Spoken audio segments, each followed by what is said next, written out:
College football playoff chaos is ensuing early here on this college football Saturday. Welcome into Four Verts. My name is Harrison Graham. Got a full Ohio State Indiana recap, plus a playoff team that we thought at least was going to be a playoff team goes down. Does that throw a lifeline at the team that lost in the headliner today? We'll talk about it all here on Four Verts. Hit that subscribe button. College football, NFL videos every single day here on this channel. We got you covered. All right, let's talk about this game first. Ohio State dominates Indiana 38-15. Early on, Indiana had its way, took an early 7-0 lead, got a couple of big stops. But then in the second and third quarter, the Buckeyes rolled 28-0, led 28-7, then 31-7. Indiana scores late. Ohio State scores later, and it ends up being 38-15. And, you know, as that game's transpiring down the stretch, we're all thinking the same thing, right? Is this Indiana team worthy of being a playoff team? Is this a team that you put into the 12-team college football playoff? Because when you look at Indiana's resume, they play 1-10 Purdue next week, assuming they win that game. It's college football. You never know. I feel pretty confident they will. Are they for sure in at 11-1? Because this is Indiana's resume up to date. A win over Florida International, Western Illinois, UCLA, Charlotte, Maryland, at Northwestern, Nebraska, Washington, at Michigan State, Michigan.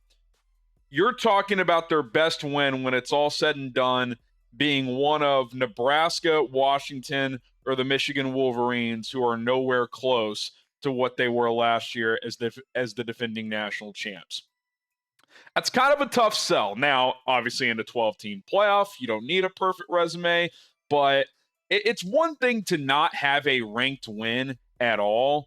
It's another thing to basically have no notable wins. I mean, there's a small chance that they don't have a win over an above 500 team in conference play, depending on what happens with Nebraska, Washington, and Michigan. Now, chances are one of those teams gets to 7-5, but still, that's a pretty alarming thing. Now, is it their fault? This is the Big Ten slate they got? No, they have no control over that. But today was kind of their chance to make their case, fair or not, on one day out of 12 in the fall to say, yeah, we belong. And I'm not saying they just got completely destroyed. I mean, their special teams cost them 14 points in favor of Ohio State. Their punter just drops a snap, and Ohio State gets the ball inside the Indiana 10. And then Ohio State housed a punt. So, okay, you take 14 away. 24-15, not dominant, but still.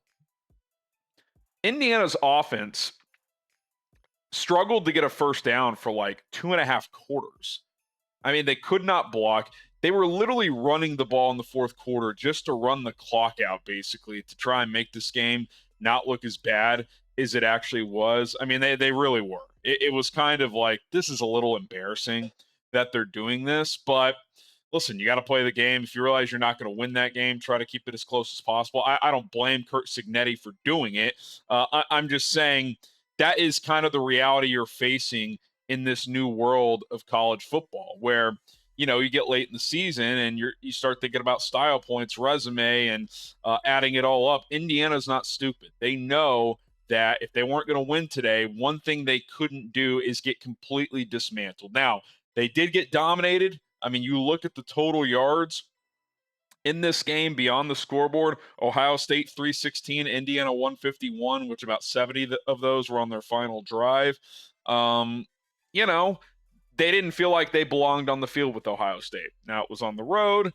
If they rematched again, what would happen? I'm not sure. Curtis Rourke, 8 for 18, 68 yards.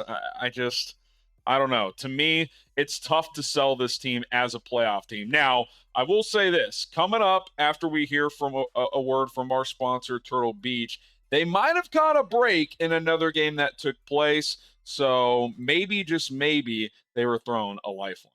Special thanks to Turtle Beach for sponsoring today's show. If you're looking to upgrade your gaming headset and accessories, look no further than Turtle Beach, where you can get 10% off at turtlebeach.com/chat. Code chat gets you 10% off. Check out their brand new Stealth 700 gaming headset, which picks up audio so crystal clear that it's basically cheating when you game. Santa could crash land right into your living room, and the big fella makes big noises, and you wouldn't even notice. There's no better way also to block out Aunt Carol from asking you about your love life at the Christmas dinner table this year than just using this superhuman hearing technology from Turtle Beach. You'll hear every explosion when you game, every loot box, every footstep, just like they're in your living room. Or if you're like me and like to play sports games, you're going to hear the commentary, the crowd noises, the hard hits on the football field better than ever. You'll feel like you're at the event. And by the way, you'll forget you're even wearing these headsets because they're so comfortable. It's like throwing a Christmas sweater on your ear. So whether you're treating yourself or someone else for the perfect gift this holiday season, it's time to snag the headset everyone is talking about. Check out Turtle Beach today. turtlebeach.com/chat. Code chat gets you 10% off for a limited time only. Thanks so much for checking out Turtle Beach. Link is in the comments and in the description. One more time, turtlebeach.com/chat. Code chat. All right, the other game from the early window that's caught people's attention. Florida upsets Ole Miss 24-17, hands the Rebels their third loss of the season. And let's face it, Ole Miss is out. Ole Miss is out. And I think when we look back at this college football season, a year where clearly there's no dominant team, it was wide open. This was the year for a lot of teams that maybe don't normally have a chance to truly win a national championship like Ole Miss. Ole Miss is going to look back and be like, what a wasted opportunity. If you watch this game, this was a classic Kiffin game, a game you have to have, and they're making mistakes. They're turning it over. Jackson Dart is throwing it nowhere near guys late in the fourth quarter, especially on that second to last drive. It's one thing on the last drive, all right, less than a minute left, you got to push the ball downfield, whatever, you throw a pick. The one before, he throws it into triple coverage, no chance it's going to be caught, and it's picked in the end zone. I mean, it was just atrocious, and Lane Kiffin is pulling his hair out on the sideline. You kind of felt it. At least I did coming into today. I was like, that Florida game's going to be tricky. If you've watched Florida recently, when DJ Lagway, their five-star freshman quarterback's been healthy, they're a tough out. They're 6-5 now. Give Billy Napier credit. He's done a pretty nice job of keeping this thing together this year. It could have fallen off the tracks. And now Ole Miss at 8-3, barring some chaotic scenario, they're done. And they lost a game to Kentucky earlier this year that they shouldn't have lost. They lost a game to LSU they shouldn't have lost. And now they've lost a game to Florida that they shouldn't have lost. You're out.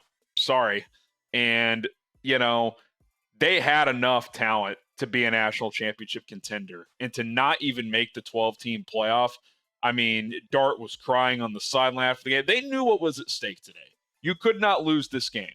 You had to win this game and then beat Mississippi State to make the playoff. And now, according to ESPN's playoff predictor, they have a 4% chance.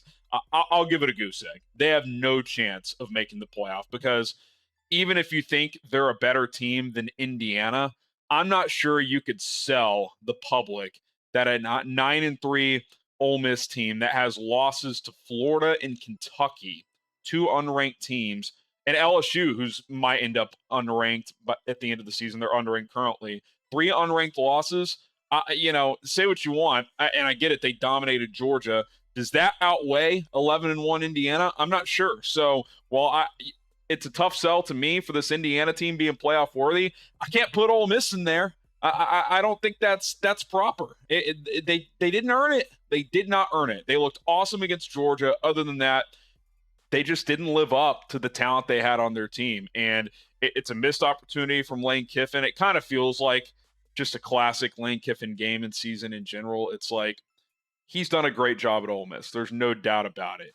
But in a year when you actually do have the chance to win a national championship, you actually do have the ball bounce your way in terms of the true blue bloods not being as dominant as normal, you can't take advantage of it. And to lose this game and to lose to Kentucky, it's just, that's a long flight home all of a sudden from Gainesville to Oxford, Mississippi today. So bad loss for them. And I think the SEC chaotic scenario kind of just took care of itself. Even if A&M beats Texas, I think Texas will still be in despite not having a signature win now because Ole Miss will have a third loss.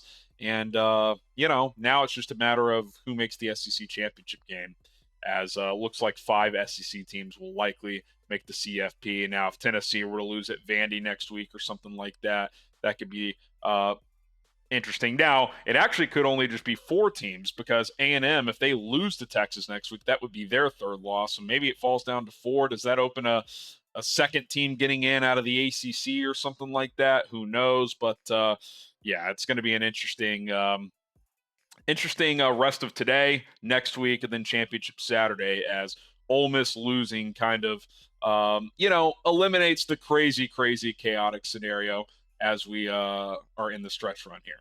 All right, I'm Harrison Graham. Enjoy the rest of your day. Got plenty of good games to come. BYU, Arizona State, Colorado, Kansas, a couple of Big 12 implication games there. Army, Notre Dame coming up later this afternoon. Should be a lot of fun. My name is Harrison Graham. We're going to get out of here. Be sure to hit that subscribe button. We'll be back tomorrow with some NFL Week 12 coverage. See ya.